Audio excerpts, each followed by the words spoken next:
محد العالی عمارت شرعیہ سے افتاب و قضا کیا اور آپ کی سرپرستی میں تقریباً 21 سالوں سے میں عمارت شرعیہ پھلواری شریف پٹنہ میں خدمت انجام دے رہا ہوں، جن سے میری مراد میرے ہمنام الحاج حضرت مولانا مفتی مجیب الرحمن قاسمی صاحب جو بانی و ناظر ہیں آپ کے جامعہ فاطمہ الزہرا للبنات۔ بہت بڑی بات ہے، سبحان اللہ، بہت بڑی بات ہے۔ آپ کی یہ بستی دیہات میں ہے، کوردہ علاقے میں ہے، چاروں طرف کھیت کھلیان ہے، کوئی بازار اور کوئی آرائش و پامائش کی کوئی چیز نہیں ہے، لیکن آپ کی دینی خدمات کی وجہ سے آپ کی یہ بستی ایک تاریخی بستی بن گئی ہے۔ ہندوستان کے مورخ جب ارریہ کی تاریخ لکھے گا اور بھگوان کی تاریخ کو نظر انداز کر دے گا تو اس کی تاریخ کی کوئی حیثیت نہیں سمجھی جائے گی، ادھوری سمجھ گئے۔ ان کی تاریخ ادھوری سمجھی جائے گی۔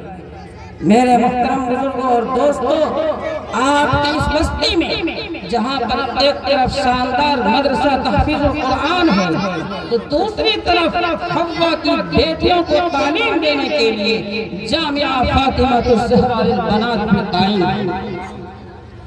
یہ سب اللہ کی مرضی سے ہوتا ہے، کسی کے مانگنے سے نہیں ہوتا، کرنے سے ہوتا ہے۔ حضرت عائشہ صدیقہ رضی اللہ تعالیٰ عنہ مسجد نبوی میں دیکھ رہے ہیں کہ ایک نوزائیدہ بچہ اچھل رہا ہے، کود رہا ہے، کھیل رہا ہے، ہنس رہا ہے، حضور پاک صلی اللہ علیہ وسلم سے فریاد کرتی ہے اماں عائشہ کہ یا رسول اللہ، میری خواہش یہ ہے کہ میرا گود خالی ہے، یہ بچہ میرے گود کا حصہ بن جاتا ہے۔ آقا صلی اللہ علیہ وسلم نے جواب دیا، اے اماں عائشہ، تم صبر کرو، جو چیز مجھ سے مانگنا ہے مجھ سے متعلق ہے، مجھ سے مانگ لو، جو چیز اللہ سے مانگنا ہے وہ اللہ سے مانگ لو، اس کا میں پورا نہیں کر سکتا ہوں، خدا جس کو پورا کر سکتا ہے وہ اللہ پورا کرے گا، میں اس کو پورا نہیں کر سکتا۔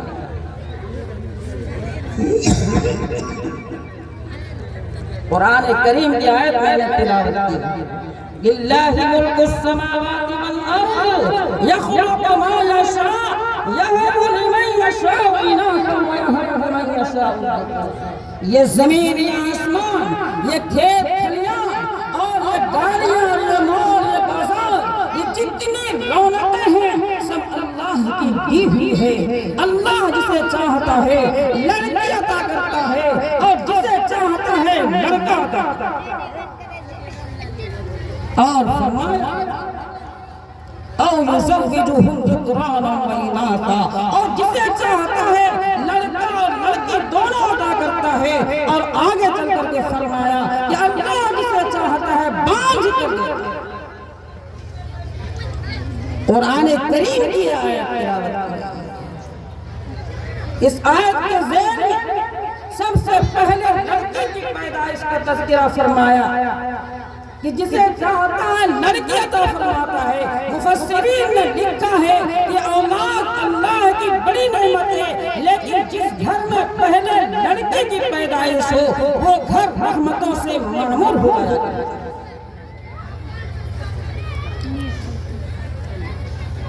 لڑکا بھی لڑکی بھی، ہاں شادی کو 2 سال ہو گئے، 3 سال ہو گئے، کوئی اولاد نہیں، ننند زوجہ سے تانا کستی ہے کہ میں بھوکھی کب بنوں گی،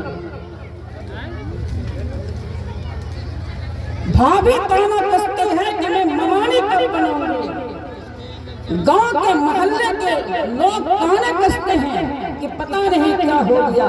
کیا تم نے قرآن کی اس آیت کا تلاوت نہیں کی؟ وَيَجْعَلُ مَن يَشَاءُ عَقِيمًا، کہ اللہ کے اختیار میں ہے، جسے چاہے وہ دونوں چیز سے محروم کرتا ہے۔ آقا صلی اللہ علیہ وسلم نے فرمایا من کان لہ ثلاث بنات او ثلاث اخوات او بنتان او اختان فأدبهن وأحسن إليهن وزوجهن فله الجنة او کما قال علیہ السلام کہ جن کے گھر میں 3 بیٹیاں یا 3 بہنیں ہوں، 2 بیٹیاں یا 2 بہن ہو، 1 بیٹی یا 1 بہن ہو، بحیثیت والدین اس کی پرورش کیا، اس کو تعلیم سے آراستہ و پیراستہ کیا، وزوجہن اور ان کی شادی کرا دیا، ایسے والدین جنت میں جائیں گے۔ صحابی کھڑے ہوئے، یا رسول اللہ میرے پاس 2 بیٹیاں ہیں، کہا تم بھی جنت میں جاؤ۔ کسی نے کہا میرے پاس بہنیں ہیں، کہا تم بھی جنت میں جاؤ۔ آج کچھ لوگ بغیر سوچے سمجھے مسئلہ بتلاتے ہیں کہ عورتوں کے لیے تعلیم ضروری نہیں ہے، کیا اسے پتا نہیں ہے؟ وَأَدَّبَهُنَّ وَأَحْسَنَ إِلَيْهِنَّ جنہوں نے اپنی اولاد کو ادب سے آراستہ و پیراستہ کیا، زیور تعلیم سے آراستہ کیا، وہ شخص جنت میں جائے گا۔ حضرت عائشہ فرماتی ہے کہ یا رسول اللہ آپ نے 3 بیٹیوں والوں کو جنت کی بشارت دی، 3 بہنوں والوں کو جنت کی بشارت دی، 2 والوں کو جنت کی بشارت دی، جن کے گھر میں 2 بہن ہیں 1 بیٹی ہے، سب کو جنت کی بشارت دی، صاحب اولاد کو جنت کی بشارت دی۔ یا رسول اللہ آپ یہ تو بتا دیجئے کہ جن کا گود خالی ہے کیا وہ شخص وہ عورت جنت میں نہیں جائے گی؟ حضرت نبی کریم صلی اللہ علیہ وسلم کے آنکھ میں آنسو جھرنے لگے اور فرمایا اے عائشہ تیرے سوال کو میں سمجھ گیا کہ اللہ نے تجھے اولاد سے محروم کیا ہے، لیکن میں پورے مجمع کے سامنے اعلان کرتا ہوں کہ عائشہ بھی جنت میں جائے گی۔ حضرت جابر بن عبداللہ رضی اللہ تعالیٰ عنہ مشہور صحابی ہیں، بڑے مہمان نواز، بڑے میزبان ہیں۔ وہ آئے ایک دن اور آقا صلی اللہ علیہ وسلم کی خدمت میں عرض کیا یا رسول اللہ کل میں نے ایک بیوہ خاتون سے شادی کر لیا ہے، کل میں نے بیوہ خاتون سے شادی کر لیا ہے۔ آقا صلی اللہ علیہ وسلم نے سوال کیا اے جابر بن عبداللہ آپ تو بہت اسمارٹ ہیں، آپ بہت خوبصورت ہیں، آپ چاہتے ہیں تو حسین لڑکیاں تجھے مل جاتی مدینے میں اور تم سے شادی کرتے، تم نے بیوہ عورت سے شادی کیا، ایسی کیا بات ہے؟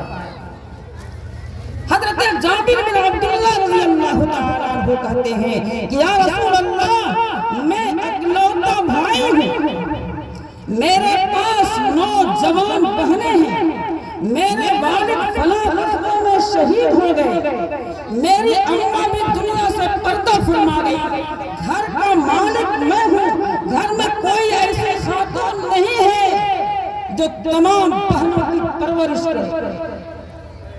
اگر میں کنواری عورت سے شادی کر لیتا تو 9 بہنیں کنواری میرے گھر میں ہیں، ایک اور کنواری عورت آ جاتی، دل کا عشرۃ کاملہ 10 بہنیں کنواری میرے گھر میں جمع ہو جاتی۔ یا رسول اللہ میں نے بیوہ عورت سے اس لیے شادی کیا ہے چونکہ اس کا تجربہ ہے کہ چولہا کیسے جلائی جاتی ہے، کھانا کیسے بنایا جاتا ہے، شادی کے بعد زندگی کیسے گزاری جاتی ہے، نہانے کے بعد چوٹیاں کیسے بنی جاتی ہیں، اور نہانے کے بعد اپنے آپ کو کیسے مزین کی جاتی ہے، کیسے کنگھی کی جاتی ہے۔ اسی لیے میں نے ایک بیوہ عورت سے شادی کیا تاکہ وہ بیوہ خاتون جو میری بیوی بن کر کے آئی ہے وہ 9 بہنوں کے لیے بحیثیت گارجین گھر میں کام کرے، اس لیے میں نے بیوہ عورت سے شادی کیا۔ اور آپ نے آقا صلی اللہ علیہ وسلم سے فرمایا کہ یا رسول اللہ میں نے سنا ہے کہ جو شخص نوجوان بیٹیوں کی یا بہنوں کی پرورش کرے گا اللہ اس کے بدلے اسے جنت سے نوازے گا، اسی لیے میں نے ایک بیوہ خاتون سے شادی کیا۔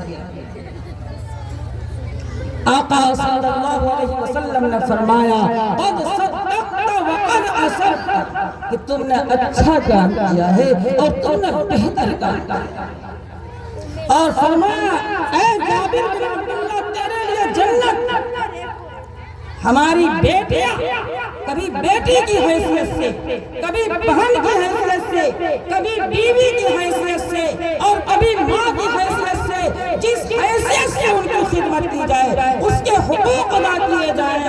اللہ کے رسول صلی اللہ علیہ وسلم نے اس گھر کے گارجین کو جنت کی بشارت دی۔ ماں کی حیثیت سے فرمایا ماں کی خدمت کرو۔ صحابی حضور کی خدمت میں گئے اور بولے یا رسول اللہ سب لوگ جہاد میں جا رہے ہیں، میں گھر میں بیٹھا رہتا ہوں، لوگ مجھے تانا دیں گے کہ یہ بزدل شخص ہے، جہاد میں نہیں جا رہا، آپ اجازت دیجیے میں جہاد میں جاؤں گا۔ آقا صلی اللہ علیہ وسلم نے فرمایا کیا تمہاری ماں ہے؟ انہوں نے کہا ماں ہے۔ کہا الجنت تحت اقدام امہاتکم، کہ جنت تو تمہاری ماں کے قدموں کے نیچے، تم جنت کو تلاش کرنے کے لیے میدان جنگ میں کیوں جاؤ گے؟ تم اپنے ماں کی خدمت کرو، وہیں تمہیں جنت حاصل ہو جائے گی۔